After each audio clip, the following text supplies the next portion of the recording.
This is your essential business briefing. I'm Stephen Carroll. Coming up, as the bill for the Tokyo Olympics continues to climb, we'll look at the economics behind hosting the Games during a pandemic. The co-founder of cloud gaming company PiePacker tells us why he's chosen France over Silicon Valley to build his business. Plus, the French Navy plunges into the fashion world with its first clothing line for landlubbers. First up, the Tokyo Olympics are going ahead despite opposition from many in Japan and the rising cost of the Games.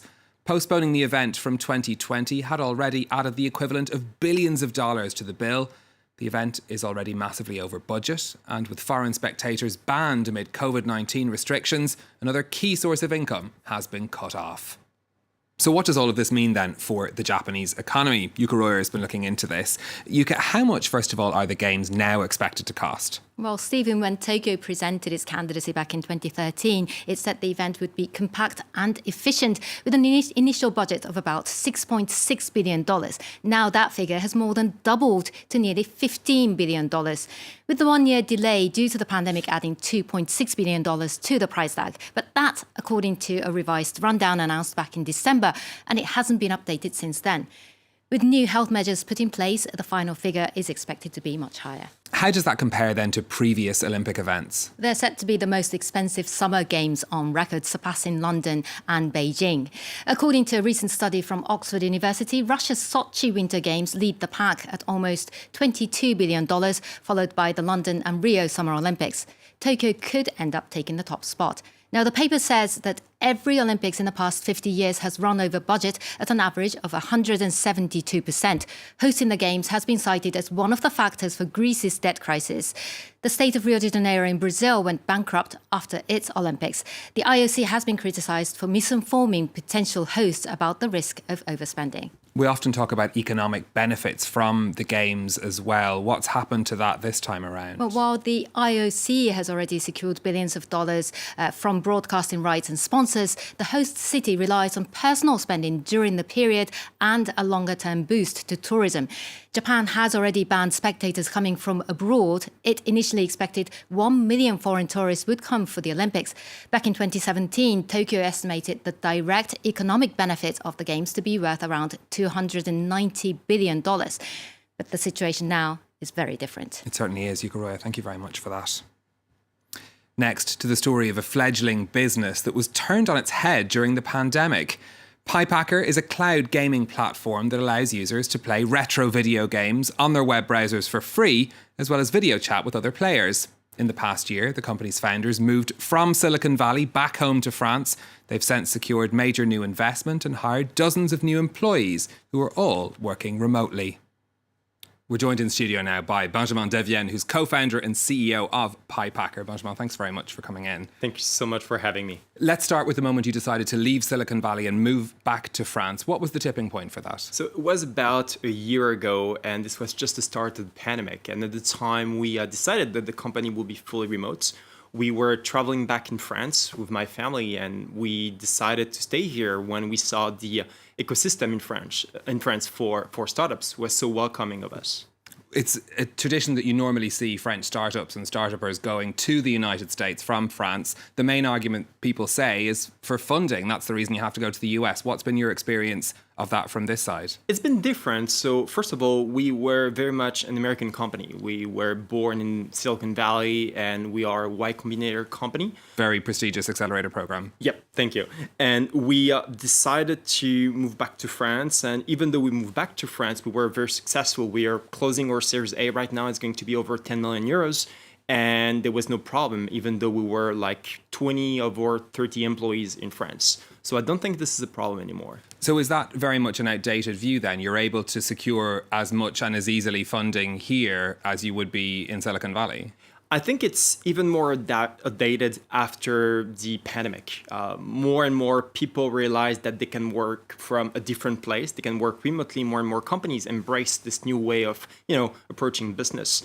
And now when you talk to venture capitalists, they don't really mind your location because most of the businesses today are global. When you do an internet application or video game, you sell this globally. So it doesn't really make sense where you sit. It's more about the potential of your business. Of course, the public investment bank here, the BPI, is one of the most important investors in startups. Do you think that public aspect is very important to young companies here?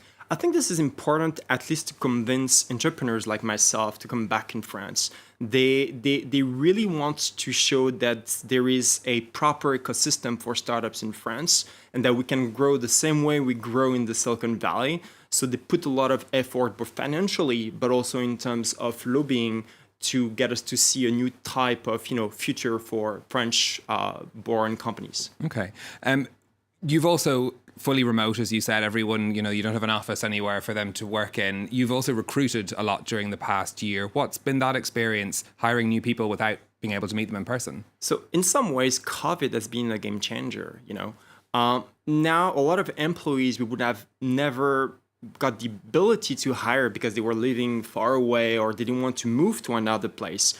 Now we get a chance to hire them and have them stay where they are if the company is fully remote. So for us, it's been very positive, and we managed to also improve on the diversity side, which is something that is more something you see in the Silicon Valley, but not as much necessarily in French startups. And this is something we could push even more thanks to this remote world. Is it difficult to build relations with employees, though, when you're not able to gather together? It's different. And for us, it took us a lot of work to put in place a system where people felt part of a group. But this is also a great opportunity to, help people to get a better work-life balance, but also to encourage them to spend more time with their family and close one. And I think this is very interesting for newer generations that approach work or the workplace in a very different manner. Let's talk about the PyPacker platform. You've just passed 200,000 users. People can play for free. So how do you make money? So we are a freemium system, very much like most mobile games you see on today. The concept is pretty easy. We sell cosmetics, pretty much 3D mask you can wear on the top of your webcam. And this is the same business model as Fortnite. They sell cosmetics, they sell like skins for your character. We sell skin for your webcam. And it's been very successful. We did a Kickstarter. We sold over 10,000 3D masks. Some of them were sold over $1,500. And one person spent over $10,000 just in cosmetics. So it's been very exciting for us. That person has a lot of options then when they're playing. Where do you go from here then? What's your next step of expansion? So the next step of extension for us is to bring more types of games. We have right now, and people can go and check it out, we have a partnership with Gamers Without Borders. So we have games on Twitch where the viewers can interact directly with the live streamers. We'll also bring more modern games during the summer, and we're going to also release new original games like we did a few months ago. How did you get the owners of these games to license them to you? Because there's some very well-known names in there. So for retro games, it's interesting. This market looks very much like the music industry back in 2000, where most people were using, peer-to-peer services to download their MP3s. Today, the number to remember is 19, so 19 billion ROMs, so a digital copy of the game that is being illegally downloaded every year on the internet. So we felt there was like a potential market there, and we came with a feature that is not offered by most pirate services out there, which was the ability to play with your friends over the internet. Mm-hmm. And this was a huge success. The same way Spotify, came with a very convenient service with a lot of music. We came with a very convenient service, but for retro games, and so far it's been very successful in terms of growth. Okay, Benjamin Devienne, CEO of PyPacker, thank you very much for speaking to us. Thank you for having me. Now, the striped French sailor's top is a design known the world over, but now the French Navy is getting in on the act. It's launching a clothing line inspired by naval designs that will raise funds for injured sailors. Emerald Maxwell has the story.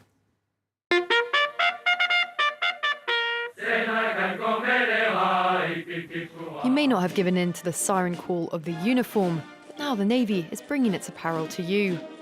To launch its clothing brand, the French Navy is collaborating with St. James, a historic French label which has been making parts of its uniform for decades. For the design of its first collection, a little trip into the archives was in order. From buttons and emblems to stripes and cut, Everything was reviewed. The archives are so rich, they really fed our passion. From there, we can extrapolate while respecting the Navy's style and standards. Because, of course, there are rules to follow in the Navy. This is not a basic t-shirt with stripes. It's a sailor's top which meets Navy regulations. The stripes correspond to the wars won by Napoleon. The stripes are also of different width. The blue is exactly 10 millimeters wide and the white is 21 millimeters. It's the Navy's first official foray into fashion, but it may find a ready customer base. The Navy has always inspired fashion. Bell-bottoms, Breton tops, raincoats, sailor jackets. So it's simply an opportunity to be fashionable, French Navy style.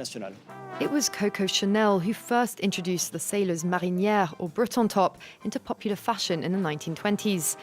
It quickly caught on, adopted by everyone from Jean Gabin to Jean-Paul Gaultier and Brigitte Bardot. Serge Gainsbourg, meanwhile, immortalised the sailor's jacket. Both items would eventually become staples in the French wardrobe. The Navy is tapping into this with its collection while hoping to strengthen its visibility and its brand. It says profits will go towards improving working conditions on board its ships and financing care of wounded sailors. That's it from us for now, but you can watch back all of our previous episodes on the France 24 website. And if you'd like to get in touch with your comments or questions, you'll find me and the team on social media. Until next time, thanks for watching.